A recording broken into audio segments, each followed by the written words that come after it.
A casa do meu Pai é o universo. As diferentes moradas são os mundos que circulam no espaço infinito e oferecem aos espíritos que nele encarnam moradas correspondentes ao adiantamento dos mesmos espíritos. Independente da diversidade dos mundos, essas palavras de Jesus também podem referir-se ao estado venturoso ou desgraçado do espírito na erraticidade. Conforme se ache este mais ou menos depurado e desprendido dos laços materiais, variarão ao infinito o meio em que ele se encontre, o aspecto das coisas, as sensações que experimente, as percepções que tenha. Enquanto uns não se podem afastar da esfera onde viveram, outros se elevam e percorrem o espaço e os mundos. Enquanto alguns espíritos culpados erram nas trevas, os bem-aventurados gozam de resplendente claridade e do espetáculo sublime do infinito. Finalmente, enquanto o mal, atormentado de remorsos e pesares, muitas vezes insulado, sem consolação, separado dos que constituíam objeto de suas afeições, pena sob o guante dos sofrimentos morais, o justo, em convívio com aqueles a quem ama, frui as delícias de uma felicidade indizível. Também nisso, portanto, há muitas moradas, embora não circunscritas nem localizadas.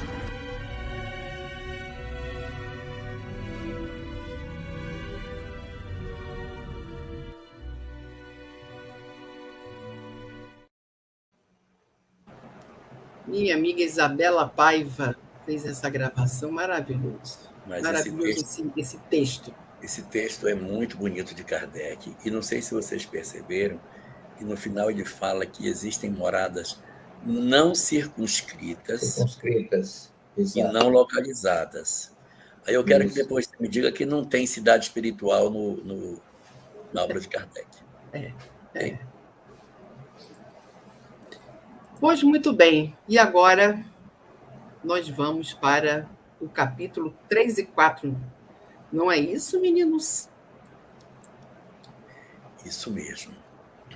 Capítulo 3 e 4 da obra Deuteronômio, a última das obras da Torá, dos 5 livros de Moisés. Estamos vendo agora Devarim, a última das 5 obras. E vamos agora para o capítulo 3º, não é? Para a possibilidade de nós adentrarmos em uma série de conhecimentos extremamente interessantes que vão dar muito pano para manga nas discussões daqui para frente, porque o livro de Deuteronômio é um livro muito denso, porque é uma obra que traz uma proposta editorial diferente, traz uma linguagem diferente e vai oferecer para nós, embora se chame a lei de novo, ou a segunda lei, trazer coisas que não tinham em lugar nenhum. Então é um momento, embora pareça ser um repeteco, não é, porque tem muita coisa nova, inédita, a ser apresentada e num contexto bem diferente das outras 4 obras anteriores, que pareciam ter uma cadência diferente na própria interpretação da relação do homem com o Criador. A relação do homem com o Criador agora vai mudar significativamente nessa visão. A palavra amor vai voltar a aparecer no texto. Tivemos amor no Gênesis, tivemos a palavra amor novamente no Levítico, e agora vamos ter nessa quinta obra. Então, Tivemos na primeira, tivemos na terceira e tivemos na quinta. A segunda e a quarta obra não aparece a palavra amor. E agora vai aparecer de uma maneira surpreendente, mais para frente um pouquinho. Não será no dia de hoje, mas a gente vai ver material muito interessante sobre essa questão um pouquinho mais para frente. Mas eu quero saber do meu querido Álvaro Mordecai, o menino dos peotes. Menino dos peotes. Ai. Hoje o Álvaro compartilhou conosco uma imagem dele ainda menino, com aqueles cachinhos aqui das laterais, nas têmporas, que são chamados de peotes. E aí eu quero saber do Álvaro o que ele nos fez bem, não me fez? O tempo lhe foi muito generoso, o que não foi para mim, né? Eu acho que eu sou o retrato de Dorian Gray de vocês todinhos, porque ninguém envelhece, vem tudo para mim, eu vou ficando todo enquirquilhado, que nem o retrato, e vocês sempre jovens, cada vez mais bonitos, e eu, coitadinho. Mas vamos lá. Álvaro, o que temos no capítulo 3º do livro Deuteronômio para a nossa discussão de hoje, desse debate que o professor Severino está ávido para poder comentar? Que maravilha, né? A gente começa uma nova paraxá, Vaet Hanam. E essa paraxá Vaet Hanam, ela tem essa primeira palavra, Vaet Hanam, ela está traduzida assim: eu pedi a Deus naquela época, dizendo, ao Deus Todo-Poderoso, o Senhor começou a demonstrar a sua grandeza, a sua mão forte ao seu servo. O que é que está acontecendo? Vaet Hanam vem da palavra Hinun, que é um presente gratuito. Hinam é uma palavra que significa gratuito, de graça. Então, se você quer pedir uma coisa de graça, você pede Behinam, você pede de graça. E Moshe e Moisés. Começa o primeiro parágrafo, a primeira de todas as suas exposições, trazendo um pedido para Deus, um pedido pautado na sua misericórdia. Seria como se Moisés estivesse dizendo, eu não tenho méritos, mas eu vou pedir mais uma vez. E aqui ele não significa o pedido em forma de prece, em forma de oração, por uma vez. Mas os Rahamim vão dizer que Vaet Hanam é uma palavra utilizada por uma única vez no sentido da prece de Moisés. E aqui ele quer dizer que por mais de 500 vezes, 535, se eu não estiver enganado no número, que é a gematria, é a numerologia dessa palavra, que por 500 e tantas vezes Moisés pediu algo para Deus. O que Moisés vai pedir para Deus? Moisés pede para Deus para que ele possa adentrar a terra de Israel, para que ele possa passar pelo Rio Jordão. Por favor, deixe-me atravessar e ver a terra boa que está do outro lado do Rio Jordão. Esse monte bom de Jerusalém. E o Lebanon, aqui não é o Líbano, o Lebanon em hebraico é o templo sagrado, não, o Líbano. Mas Deus irou-se comigo por causa de vocês e não me escutou.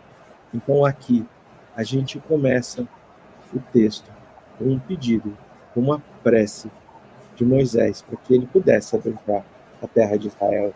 E a gente viu, a gente até comentou no último estudo, até a Saminha fez uma pergunta no último estudo sobre a razão da qual Moisés não havia adentrado a terra de Israel. E a gente falou, olha, Moshe não entrou à terra de Israel, porque quando foi pedido a ele que falasse com a pedra, que saísse água, ele ficou mirado e bateu com o cajado. Isso traz uma confusão espiritual danada. Mas a gente tem o entendimento de que aquilo que Moisés está lançando como sementes no coração do povo de Israel, na atmosfera psíquica da humanidade como um todo, são sementes eternas. Nós iremos caminhar pela eternidade com as bases da primeira revelação. Nós jamais poderemos deixar de esquecer, nós jamais poderemos deixar de obter gratidão por tudo aquilo que nós recebemos desses que a gente chamou de bandeirantes espirituais da redenção da humanidade. Então, se Moisés, do ponto de vista filosófico espiritual, tivesse adentrado a terra de Israel, significaria que aquilo possuiria de imediato um estado de perpetuidade, de eternidade para o povo de Israel, porque o que Moisés revela, as leis do Sinai, são leis eternas, pelo menos no seu estado de germe. E aqui, se Moisés adentrasse a terra de Israel, ela seria uma terra eterna. Nós entendemos que sempre o contexto da terra de Israel não é um contexto circunscrito à condição física, mas é algo que demonstra para nós um estado de espírito. É um estado de espírito que poderia até ser que Moisés já estaria vivendo nele, já que ele aparece na transfiguração do monte ao lado de Jesus, numa afinidade fluídica tremenda com o próprio Cristo. Mas o que independe disso para nós é o fato de que o que Moisés vai dizer é para Yeshua. Ele recebe a orientação de Deus para Josué e fala assim: Moisés, não vai ter jeito, você não vai entrar. Você prepara Josué e o povo de Israel. Prepara Josué para que ele não cometa os erros que foram cometidos pelos antepassados, para que ele adentre a terra de Israel e para que ele conquiste. Eu acho que não custa a gente dizer, sei que a gente já falou 689 vezes disso, mas não custa dizer que no livro Paulo e Estevão existe uma conversa entre Gamaliel, Gamaliel, né, em português, Gamaliel e Paulo de Tarso. E Paulo tinha obtido seu encontro com o Cristo às portas de Damasco. Ele vai procurar Gamaliel, que estava ali no deserto, estava ali numa região da atual Síria. Ele vai até aquela região de Palmira, encontra Gamaliel, e Gamaliel fala para ele: eu estou me sentindo como Moisés. Eu estou me sentindo como Moisés para adentrar a terra de Israel. Eu estou enxergando no horizonte, mas eu não vou ter a possibilidade de colocar os meus pés. E o que é explicado a Paulo por Gamaliel é que o próprio Messias, ali, aquele estado de ver o Messias encarnado, de ver ali Jesus naquela condição, o colocava na posição da qual ele não poderia ser um seguidor devido à sua condição, à sua idade, e ele fala para Paulo: vai, segue em frente. Ele faz o que Moisés aqui faz com Yoshua. Fala: vai em frente. Viva o evangelho, viva os ensinamentos do Messias. Eu não tenho a possibilidade de fazer isso. Então, Elahá, eu queria te pedir, se for possível, para que você falasse para nós de algumas coisas sobre as formas, se for possível, sobre as formas de prece, sobre a questão do mérito, sobre a questão de como é o mecanismo da prece no plano espiritual, para a gente compreender o que é que Moisés está tentando fazer e o que ele está deixando como ensinamento a partir da sua dedicação à prece. E se você quiser, acrescente outros pontos, claro. Não vamos entrar ainda no aspecto específico de Moisés, nem do texto do Deuteronômio ainda. Vamos discutir primeiro só o aspecto da prece, né?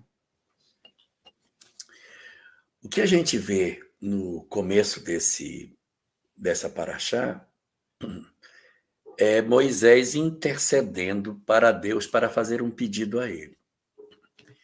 E muitas pessoas se indagam assim: como é que pode alguém fazer uma prece pedindo a Deus alguma coisa? Porque se o que eu pedir fizer Deus mudar de ideia, é um indicativo de que ele não é imutável. Porque quando ele decidiu uma coisa e quando eu oro eu mudo, então ele não tem certeza das coisas. Se Deus não tem certeza e muda de opinião, então ele não é puro, não é perfeito. Porque se ele fosse perfeito, uma vez que você, que é Deus perfeito, estabelece uma coisa, não adianta você orar. Então, qual é o sentido que existe na leitura da doutrina espírita para que se faça uma prece, considerando que Deus, que sabe tudo, já decidiu as coisas? Eu vou orar para quê? Se o absoluto, se o perfeito já decidiu algo, como é que eu, imperfeito, vou querer mudar a vontade absoluta da perfeição? Essa é uma pergunta muito recorrente, das pessoas tentando entender qual é o sentido, qual é a lógica que existe para a questão da prece. Então, a questão da oração, ela não se prende a um objetivo de mudar os estatutos de Deus, de mudar a decisão que o Criador tomou em nossa direção. Porque a decisão que ele tomou já está tomada. E sobre nós já existe uma determinação divina sobre as nossas vidas. Só que essa determinação divina é uma determinação cheia de misericórdia. É uma determinação cheia de amor, cheia de entrega, de possibilidades infinitas de resgate. Mas o coração amargo do homem não registra a chuva de bênçãos que está caindo sobre ele. Então, o objetivo da oração não é comover Deus. O objetivo da oração é deslocar o homem de maneira que ele consiga registrar melhor as bênçãos que já estão saindo das mãos de Deus na nossa direção. Quando Deus derrama suas bênçãos sobre as criaturas, nós nem sempre conseguimos recolher. Uma imagem que talvez ajude a gente a compreender como é que isso funciona é o passe. Você vai receber um passe, o passista está entregando o passe para você. Mas você está recebendo o passe? Você pode não estar recebendo. E eu perguntaria, mas por que uma pessoa não vai receber o passe se o outro está derramando as bênçãos do passe sobre o outro? É porque o meu coração não está sintonizado nas energias do passe. Puxa, fui na casa espírita tomar um passe, não tomei, foi nada. Não é que não foi. Eu abri meu guarda-chuva e a chuva de bênçãos não me pegou. Então, orar significa fechar o guarda-chuva para que a chuva que já está caindo nos alcance. Nós andamos o tempo todo de guarda-chuva aberto. É o tempo todo. A chuva está caindo e eu não percebo.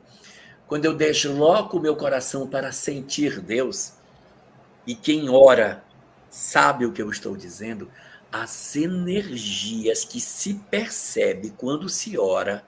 O professor Severino Celestino já teve experiências de prece maravilhosas também, em que você percebe a movimentação espiritual em torno de você, a mudança do cenário, permitindo que as energias nos alcancem.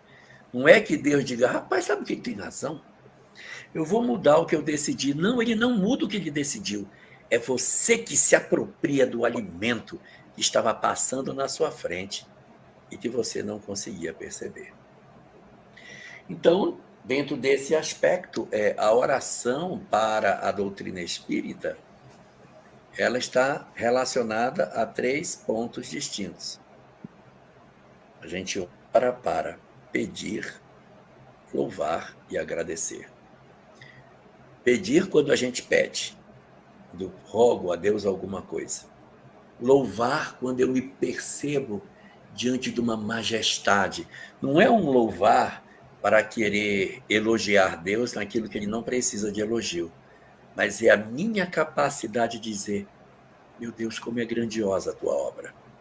Uma coisa que eu acho, eu nunca consegui ver isso e não dizer: meu Deus, que maravilha. É olhar uma noite de céu estrelado. Você morando numa cidade que não tem luz elétrica, professor Severino Celestino, já deve ter tido a chance, isso no sertão Brasil, assim, numa noite sem nuvens, olhar para cima e ver aquelas gemas imensas, aquele caminho de leite no céu. É impossível, eu nunca consegui olhar e dizer assim: isso aí é só estrela. Toda vez que eu digo: meu Deus, que majestade que me governa. Quem és tu que me governa? Quem és? Quem és? Eu me sinto profundamente emocionado quando eu olho um céu de noite estrelado. Então, o louvar não é ficar: oh, meu Deus, maravilhoso. Não, é verdadeiramente eu me sentir diante de uma majestade. Então, tem o pedir, tem o louvar e tem o agradecer, que é quando eu já não mais somente para pedir, eu começo a perceber que sim, eu tenho muito a agradecer de tudo aquilo que eu já recebi. Eu estava meditando, nós vimos na última semana, capítulo 2, a solicitação da passagem ou da entrada pacífica daquele povo que teve que voltar lá onde eles estavam, lá onde começaram o seu trajeto, que ia no sentido norte, e eles tiveram que voltar no sentido sul até o Mar Vermelho, no Golfo de Acaba, para depois pegar o vale conhecido, Vade Musa, ou Vale de Moisés.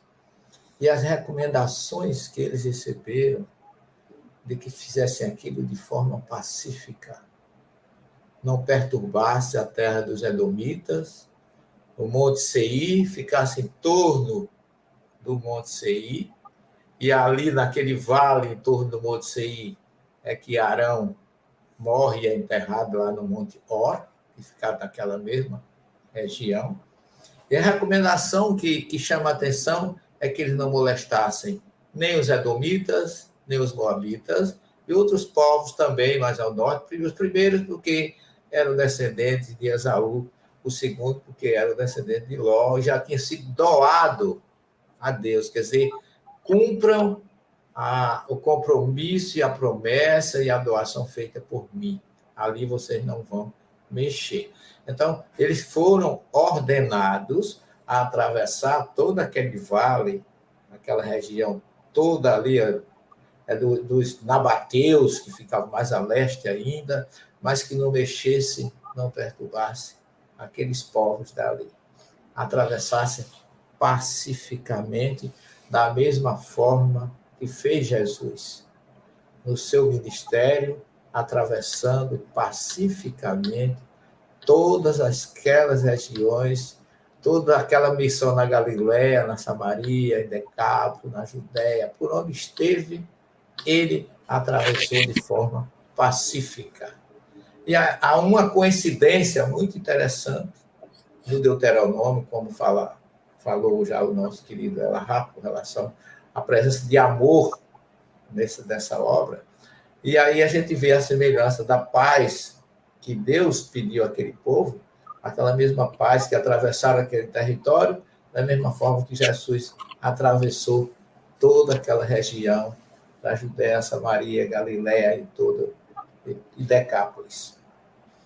Em segundo ponto, é curioso que se já havia sido determinado que Moisés não entraria na terra, lá no versículo 25, ele pede a Deus para entrar.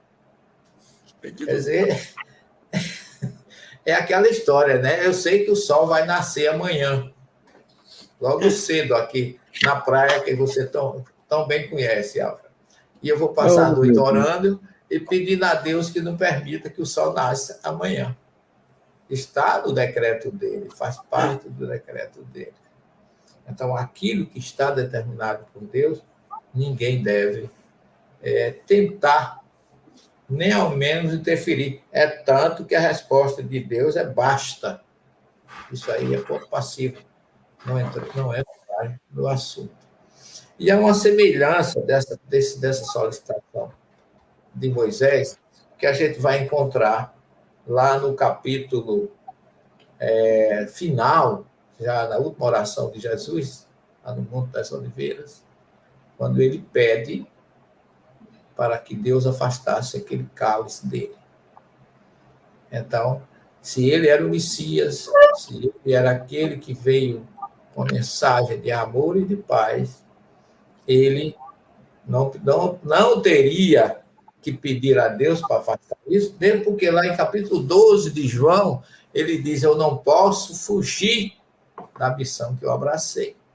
Então, ele não poderia. Eu tenho até dúvida, de alguns evangelistas que escrevem isso, se realmente aconteceu, se Jesus pediu para afastar o cálice, porque ele já sabia que tudo aquilo estava num projeto, que ele sempre defendeu que o Messias tinha que ter aquela trajetória de dificuldades, teria que passar por tudo aquilo. Então, não cabe no Evangelho Jesus pedindo para Deus afastar. O cálice pode ser a dor de ver os outros se comprometerem. Também pode ser. Eu não quero ver isso, Senhor. É possível, com certeza. Então, não é no sentido de eu não quero passar por isso. Não é, ela? Eu não quero. Isso. Não deixe que eles passem. É tanto que no João 17, que é uma passagem bem mais forte e muito mais solidária de Jesus, ele diz assim, Pai, eu não peço por mim. Quer dizer, eu peço por eles. Então, ele estava realmente consciente, como você coloca muito bem, que o cálice, esse cálice, era a forma como ele iria ver a deserção, o descompromisso, a fuga, a falta de assumir realmente, naquele momento, um compromisso e uma união com ele. Eu puxaria uma outra passagem que, quando o senhor disse assim, tem uma passagem, digo, ele vai lembrar dessa. Eu lembrei de uma outra passagem que se conecta, que eu acho que conecta nessa. Em Obras Póstumas, Kardec pergunta aos espíritos o seguinte: eu estou ficando velho e sei que em breve tempo alguém vai ter que me substituir. Mas eu não vejo em redor de mim ninguém com o meu perfil. Não tem ninguém parecido comigo para assumir o comando. Como é que vai ser o progredir da ideia se não tem em meu derredor alguém que tenha o perfil como o meu? Eu vou fazer uma interpretação, que não que seja verdadeira, mas uma interpretação, dizendo assim, gente, não está na hora de eu ir ainda.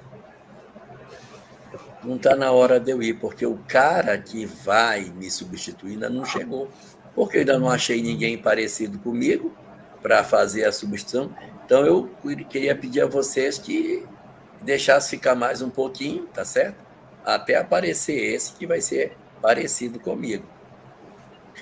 E os espíritos respondem assim, mas quem te disse que aquele que vai dar continuidade à obra terá o teu perfil?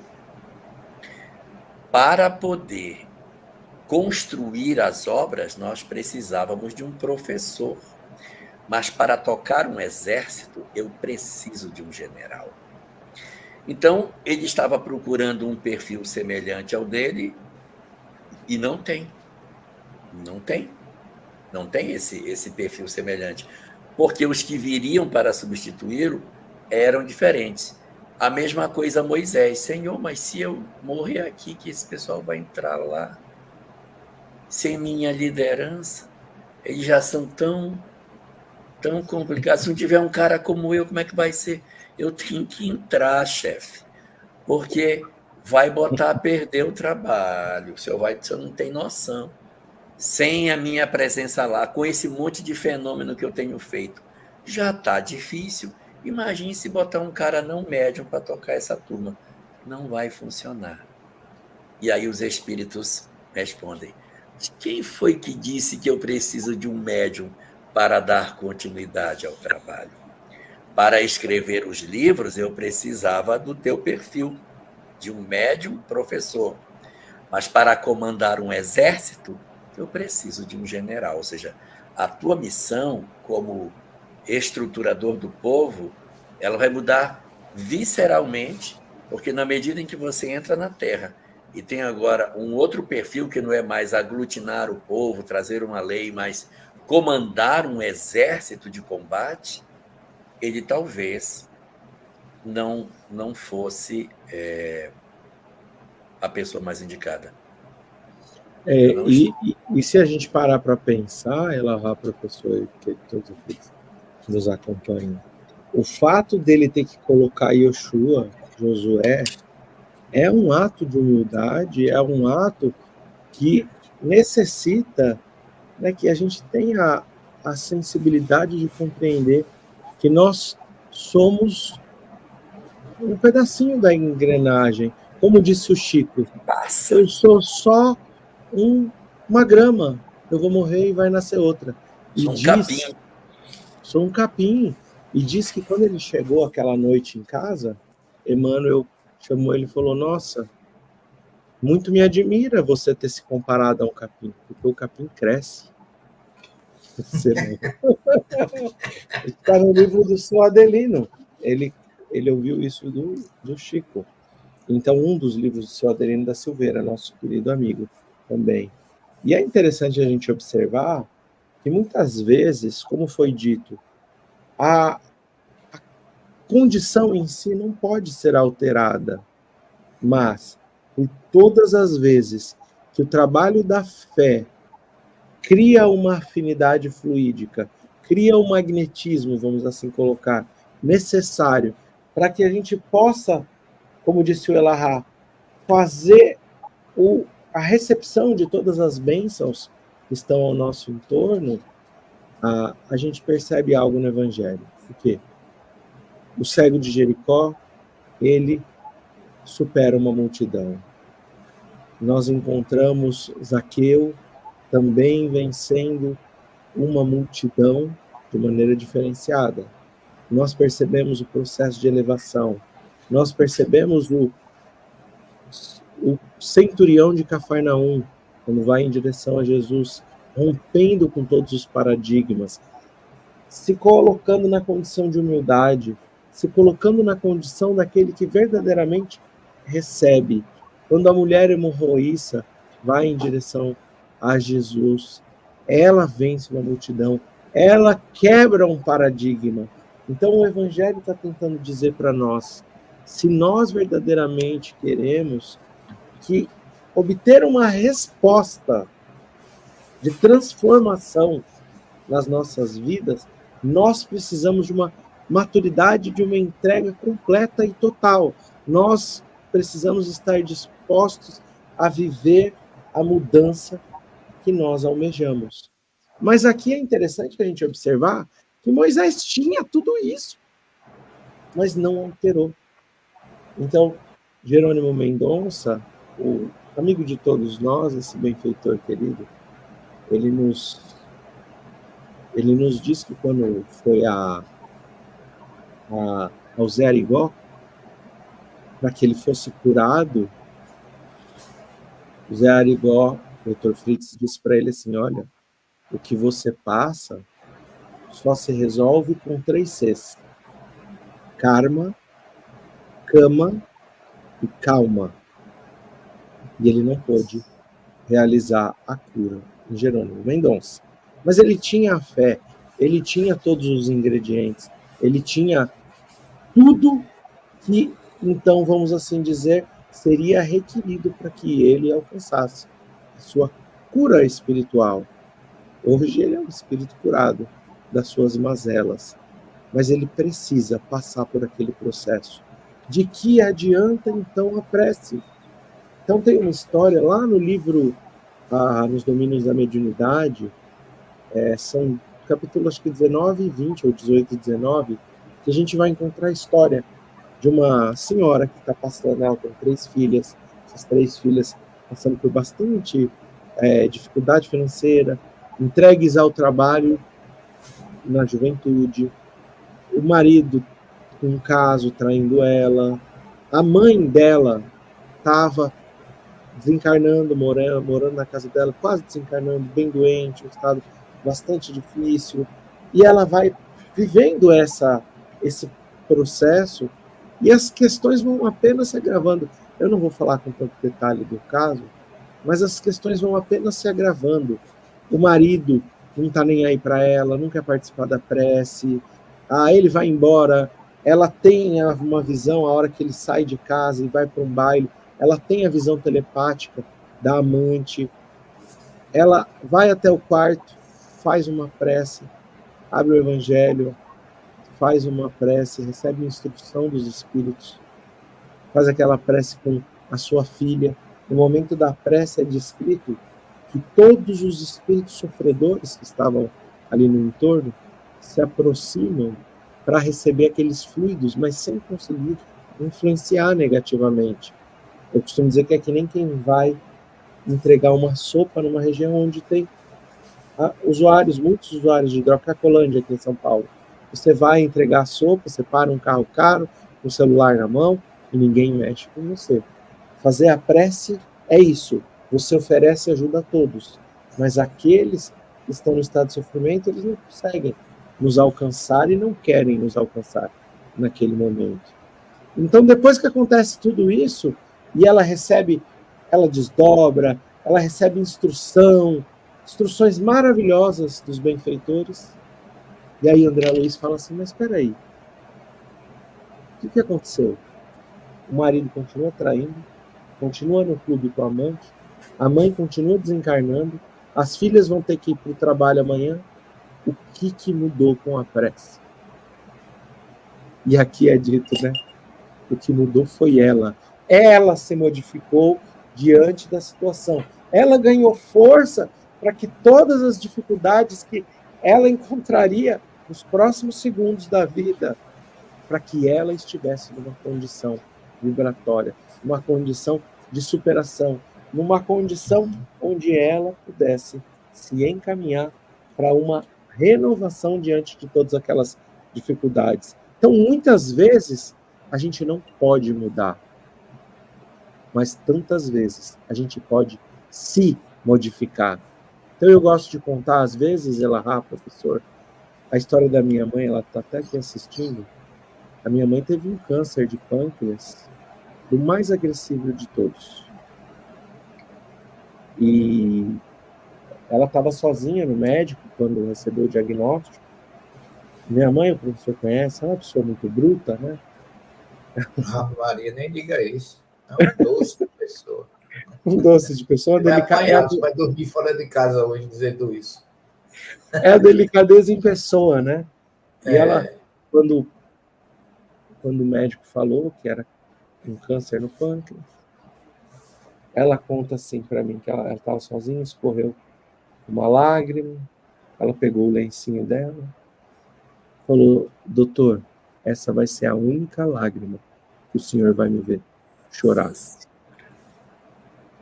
E ela viveu Eu morava em Israel à época, não soube, ela não contou os detalhes, falou que ia fazer uma cirurgia simples, falou para um médico, não, vamos fazer amanhã, vamos fazer essa semana. A senhora não está entendendo. Conversa com seu esposo, que é médico, a sua cirurgia vai ser muito grande. E ela, não, doutor, eu queria que você buscasse uma segunda opinião. E ela falou, não, senhor, Deus colocou o senhor no meu caminho para me curar. E ela, todos os instantes, tinha certeza de que ela viveria um processo de dor, mas que ela não se entregaria a isso. Quando ela acorda depois da cirurgia, ela tirou um pedaço do pâncreas, do intestino, do estômago, a vesícula, tirou tudo que tinha para tirar fígado, um pedaço de fígado também, tirou um pedaço de tudo que tinha no entorno. E ela pediu para o meu pai na UTI: traz o meu batom. Falando com muita dor. Para que ela queria um batom? Para ficar bonita para a vida. Ela queria viver. E ela conta, então, um médico, um desses médicos, só foram 2 médicos, já desencarnou, e todas as vezes que ele chegava no quarto, ela perguntava para ele: doutor, como o senhor está? E o médico, no último dia, falou: olha, você é a única paciente que eu tenho, que quando eu tenho que perguntar sobre o seu estado de saúde, você pergunta a mim como eu estou. Minha mãe, numa noite de Pêssar, como nós estamos passando por esses dias, pediu para o profeta Elias que ela pudesse ser curada por ele, no momento em que se abre a porta para que o profeta Elias viesse. Uma fé verdadeiramente inabalável, uns 2 ou 3 anos de quimioterapia, e ela passou por todo esse processo, e o médico dela diz o seguinte: a senhora é minha única paciente com esse diagnóstico viva.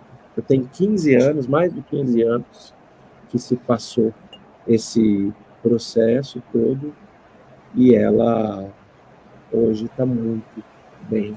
Então, a gente chegou a perguntar para minha mãe: mãe, você se perguntou por que a senhora? Ela falou: não, eu só agradeço a oportunidade que eu tive de passar por tudo isso. Ela ia aos hospitais, aos médicos, retorna sempre com o mesmo jeitinho doce, o mesmo jeitinho delicado, o mesmo jeitinho que inspirou e inspira todos que passaram com ela por essa situação, a terem uma certeza absoluta de que Deus não nos desampara. E mesmo que pareça que uma situação não possa ser modificada, ela acreditou até o final e hoje é a dirigente da nossa reunião, das nossas reuniões mediúnicas. Mas eu quero voltar para o texto. Quando acontece esse pedido de Moisés para Deus,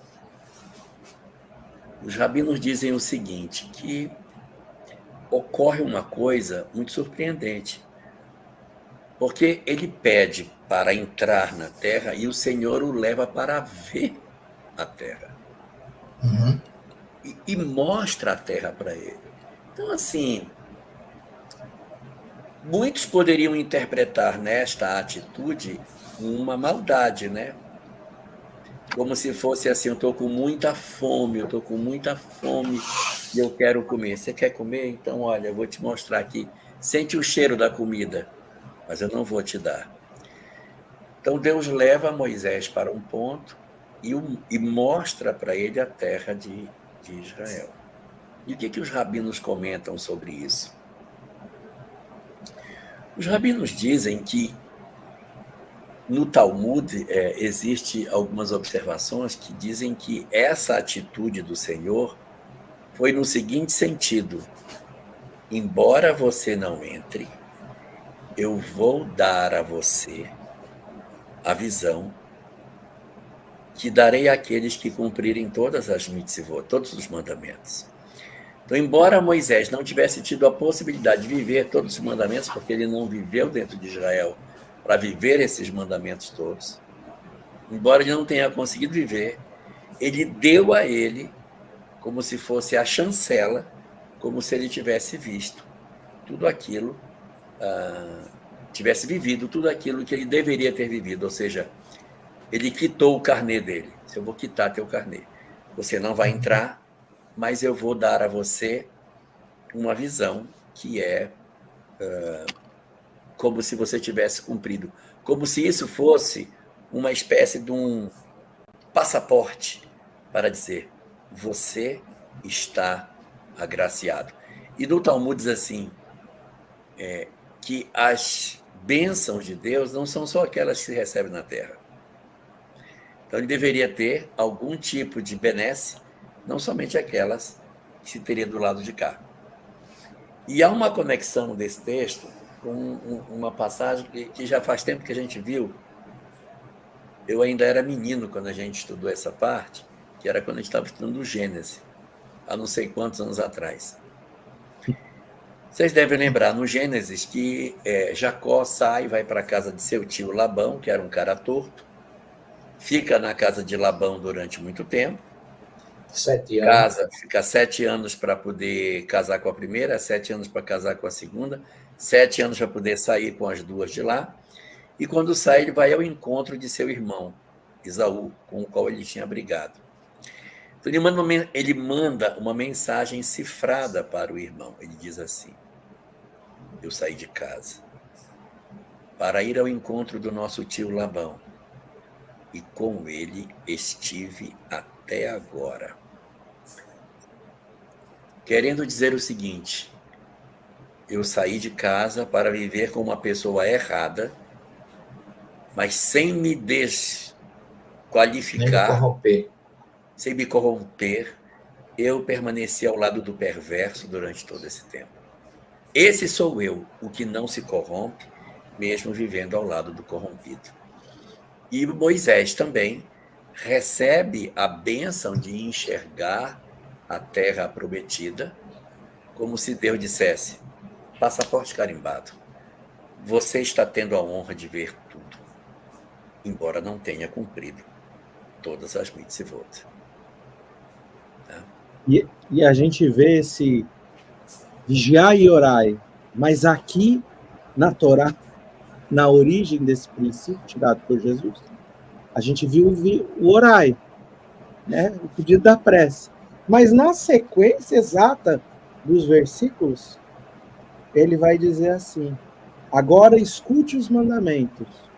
Aí aqui, Hukimi, são os mandamentos os racionais e aqueles que não têm uma explicação lógica, que são 3, os Alam Kumin,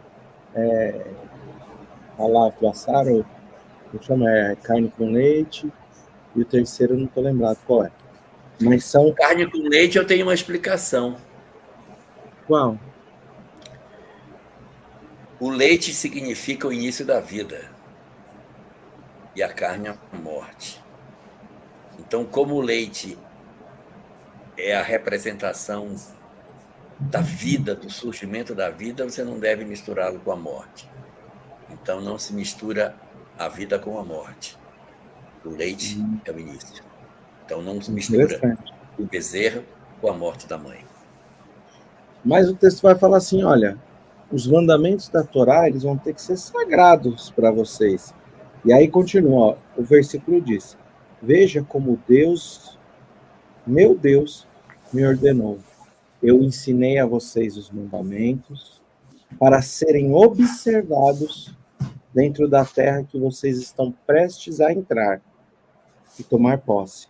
Vocês preservarão a lei, estudando, e as cumprirão, pois esta é a sua chave para a sabedoria e a compreensão aos olhos de todas as nações do mundo, que ouvirão as tuas leis e dirão: somente esta grande nação é verdadeiramente sábia e compreensível pelo que recebeu e estudou.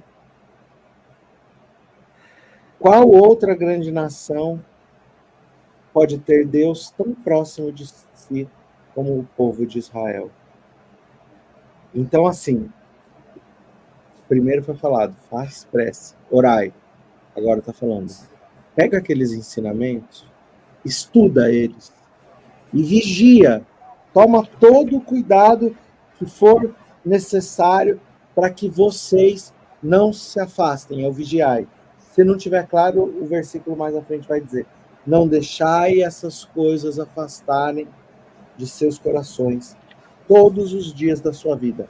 Ou seja, os mandamentos de Deus não são feitos para serem cumpridos no tempo, mas são feitos para serem realizados no nosso dia a dia. E aí Deus diz: reúna o povo para mim, e eu deixarei que ouçam a minha voz, para que eles aprendam a me temer. Temer é morar. A gente já falou que não é medo, é contemplação. É como o pai, o filho que quer ser igual ao pai, Fala, o que você quer ser? Eu queria ser médico quando era criança, porque meu pai é médico e eu queria ser igual a ele. Então, não é um temor, eu tinha medo do meu pai, mas é um temor contemplativo.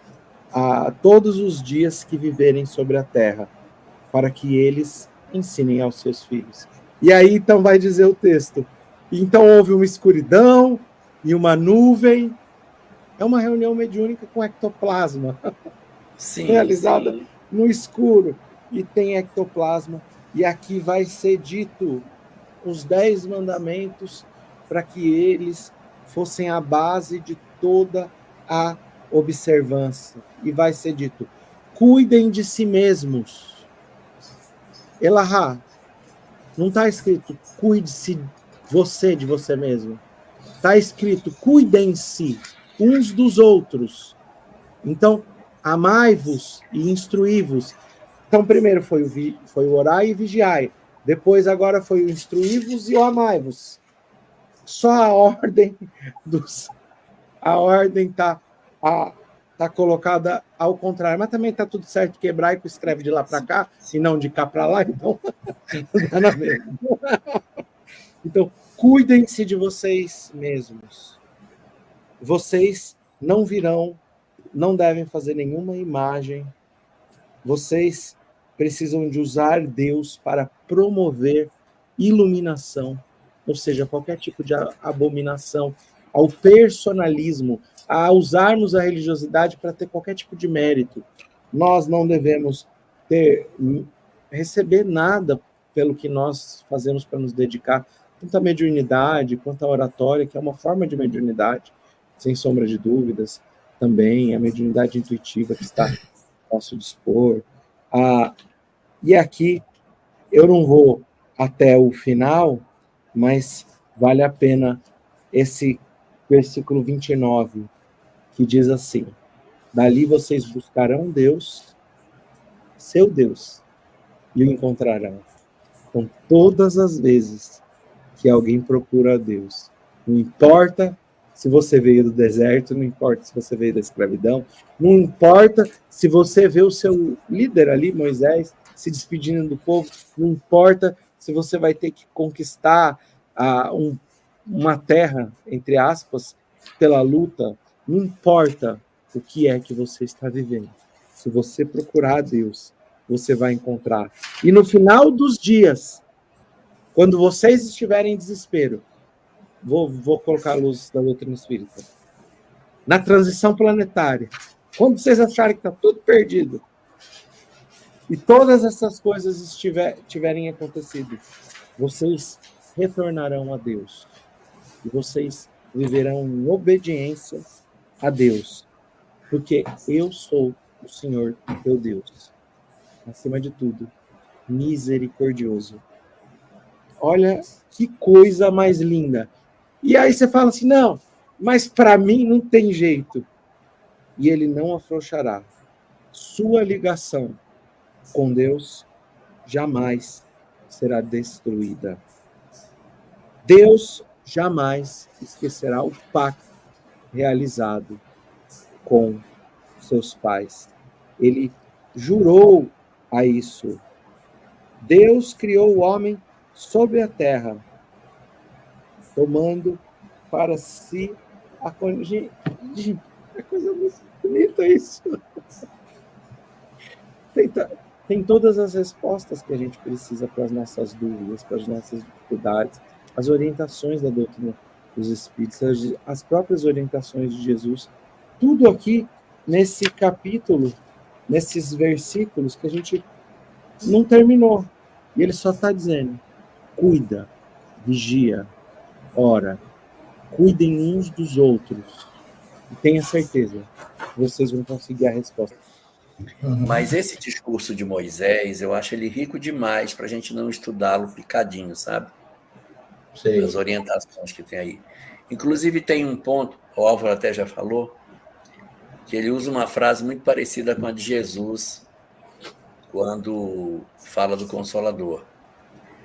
O Cristo, quando vai falar do Consolador, diz assim, guardai, se vós me amardes, guardareis os meus mandamentos. e eu vos enviarei um outro Consolador, então. Aqui ele diz: guardai os meus mandamentos. É, de certa maneira, a mesma coisa colocada. É uma despedida e é uma despedida. Em ambas. Jesus se despedindo, guardem o que eu falei. Não abandonem. E aqui é Moisés, no momento de despedida, dizendo para as pessoas: guardem os mandamentos. Não só os mandamentos, mas tudo que eles viveram, né? Lembrem de tudo que aconteceu, lembrem do que o Senhor fez, do que ele veio. Aí ele faz uma revisão. Eu acho que a gente poderia fazer uma leitura mais atenciosa desses textos aqui. Desse capítulo 4, né? Capítulo 4, porque ele é muito bonito. É muito bonito. Eu endosso as tuas palavras, Elahá, porque Moisés recomenda o cumprimento dos mandamentos.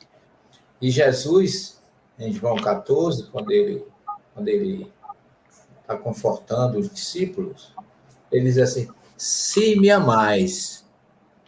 Ele coloca um se, ele já está adiantando. Moisés não cobrou que amassem a ele, cobrou que realizasse, executasse os mandamentos. Jesus já coloca um se. Se me amais, guardais os meus mandamentos. Aí ele está mostrando que ele está resumindo. Para quem ama. Exatamente. E aí eu enviarei o outro Consolador. A condição é essa do Consolador, é que ele fosse amado por quem quiser receber o Consolador, ame a Jesus, faça o que ele quer, faça o que ele necessita. E ainda só para dar um paralelo que eu vejo aí também muito interessante, indireto, porém muito, muito, muito parecido, é que a gente sabe que só 2 pessoas entraram na Terra Prometida. Sim. Josué e Caleb. Sim. O restante, e nenhum escravo entrou. Todos tinham morrido no deserto. Não é isso? Não, nenhum chegou a entrar na Terra. O povo que saiu do Egito escravo, depois de 430 anos, entraram na Terra Prometida livres, porque não entrou nenhum escravo. Era tudo netos, aqueles que nasceram dele. Então entraram 2. Mas os discípulos de Jesus, não, mais os discípulos de Jesus. No evangelho que não é o evangelho canônico, que é o evangelho de Tomé, lá nos versículos 11 a 14, os discípulos se aproximam de Jesus e perguntam: quando não estiveres mais aqui entre nós, a quem seguiremos? Quer dizer, eles estavam preocupados, assim como Moisés queria entrar, pensando que sem ele a coisa não iria funcionar. Aqui eram os próprios discípulos que, observando Jesus como agia e o que fazia, estavam inseguros e perguntaram: quando não estiverem mais aqui, a quem seguiremos? E Jesus responde: quando eu não estiver mais aqui, ide a Tiago, o justo, para que os céus e a terra foram criados. E quem dirigiu a igreja de Jerusalém por 32 anos foi Tiago, o justo, o irmão de Jesus. Isso é curioso, embora exista um paralelo que quem sucedeu foi Pedro. Mas esse é o evangelho gnóstico de Tomé. É o evangelho gnóstico de Tomé. De Nag Hammadi, né? Exatamente. Comentado, inclusive, por muitas pessoas, inclusive por Humberto Roube. Que muito tem. Bom. Então, a gente vê, de certa forma, um paralelo. Elahá, você faz a nossa prece de encerramento do nosso episódio de hoje? Faço. Senhor,